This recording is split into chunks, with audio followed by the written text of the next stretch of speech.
अस्सलाम वालेकुम। मेरा नाम इमरान ख़ान है। वालिद का नाम मोहम्मद शिराज है।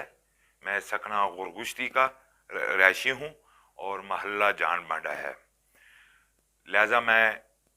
मेरा इस बात में मौक़िफ़ देना चाहता हूँ कि यहाँ के गुज़श्ता कुछ दिन पहले की बात है कि मेरा सक्का मामू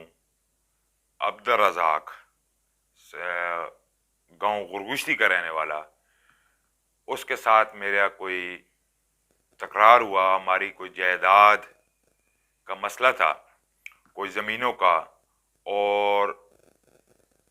उस तकरार की वजह से और ये हुआ कि जी मैं अपने वालिद मोहम्मद शिराज साहब और जो मेरा मामू है अब्दुल रज़ाक, इनका एक जॉइंट अकाउंट था इस्लामाबाद में, बैंक हबीब में, और उसमें 50 लाख की बात नहीं, करोड़ों और अरबों की बात थी। जो हमारी जायदाद मुश्तरका जायदाद है और अभी तक मुश्तरका है, घर से लेकर ज़मीनों और इस्लामाबाद तक,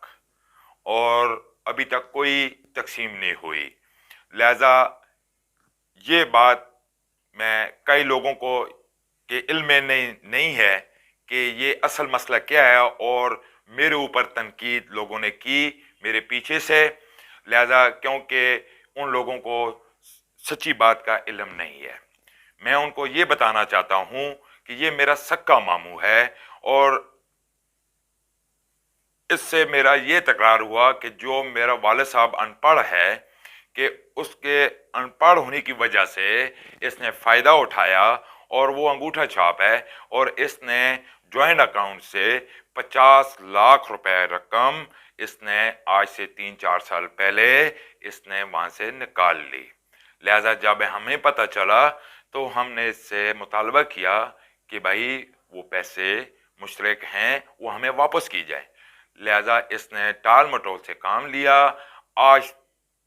पिछले हफ्ते तक इसने ऐसा ही किया। फिर मैंने अपने वालिद साहब को इसके सामने बिठाया, अपने रिश्तेदार भी साथ थे, और इसने कोई बात नहीं मानी, और इसने जाके पुलिस चौकी गुरगुश्ती में मेरे ऊपर झूठी एफआईआर करवाई कि ये मुझे धमकियां दे रहा है, मुझे ख़तरा है, मुझे इंटरनेट से धमकियां दिलवा रहा है। लिहाजा ऊपर से प्रेशर डलवाया पुलिस के ऊपर, और झूठी एफआईआर दिलवाई, और मुझे अंदर करवाया, मुझे बदनाम किया। तो अल्हम्दुलिल्लाह मेरा तो तीसरे दिन ज़मानत हो गई, और अल्लाह का शुक्र है। तो ये, और जिस दिन एफआईआर करवाई और दूसरे तीसरे दिन ही ये खुद भाग कर यूके चला गया है। और अगर ये इतना ही सच्चा था और इतना ही ठीक था तो ये मैदान में खड़ा होता। तो मैं अपने गांव के मुआज़िरीन जो बड़े बुजुर्ग लोग हैं और सियासी हैं, मैं उनसे रिक्वेस्ट करना चाहता हूं, दरख्वास्त करना चाहता हूं कि आप ये देखें कि जो बंदा मेरा सक्का मामू हो के और हमारे मेरे वालिद साहब का अनपढ़ होने का फ़ायदा उठाकर इसने हमारा माल हड़प किया है, और ये और लोगों के साथ क्या करेगा, ये किसी का भी नहीं हो सकता। हमारा नहीं हुआ तो और ये और किसी का भी नहीं हो सकता। तो मैं अपने पाकिस्तान के तमाम अदारों से अपील करना चाहता हूँ, और कि इस मसले को आप, इस जो सच और झूठ है, इसको छानबीन की जाए, और इसमें पता लगाया जाए कि ये कितना सच्चा है और कितना झूठा है। जी, तो मैं ये बात कर रहा था कि मैं अपने जो हमारे अपने गांव के लोग या जो भी हैं जो बैरून मुल्क बैठे हुए हैं और अपने मुल्क के अंदर बैठे हुए हैं, जो मुझे सुन रहे हैं, देख रहे हैं, मैं उनको ये बताना चाहता हूँ कि जिन लोगों ने इसकी वजह से इनकी बातों में आकर मेरे ऊपर तोहमतें लगाई हैं और उनको सच और झूठ का पता नहीं था, तो मैं उनसे रिक्वेस्ट करना चाहता हूँ कि ये इतना ही सच्चा था, ये इतना ही बंदा ठीक था, तो ये यहाँ पाकिस्तान में मौजूद होता, और या इसके पास मेरी कोई वीडियो, ऑडियो, कोई फ़ोन कॉल रिकॉर्डिंग یا انٹرنیٹ کال کوئی بھی موجود ہے تو میں ریکویسٹ کرنا چاہتا ہوں آپ اپنے بزرگوں سے اپنے بھائیوں سے کہ اسے بتائیں کہ یہ اپنے گاؤں آ کر اپنی پولیس کے حوالے کرے اور عدالت میں پیش کرے کہ اس نے یہ دھمکیاں دی ہیں اور مجھے سزائے موت بھی قبول ہے.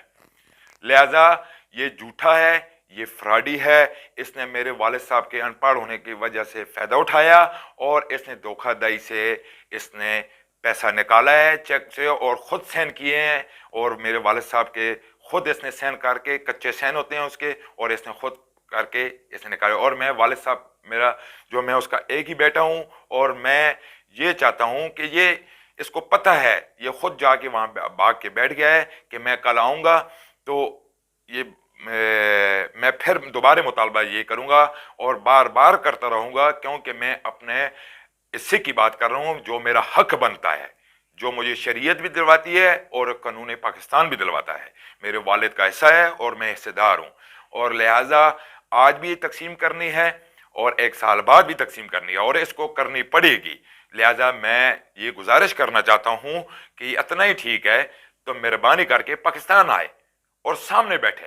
اور اس کو پتہ لگ جائے کہ کتنا سچ ہے.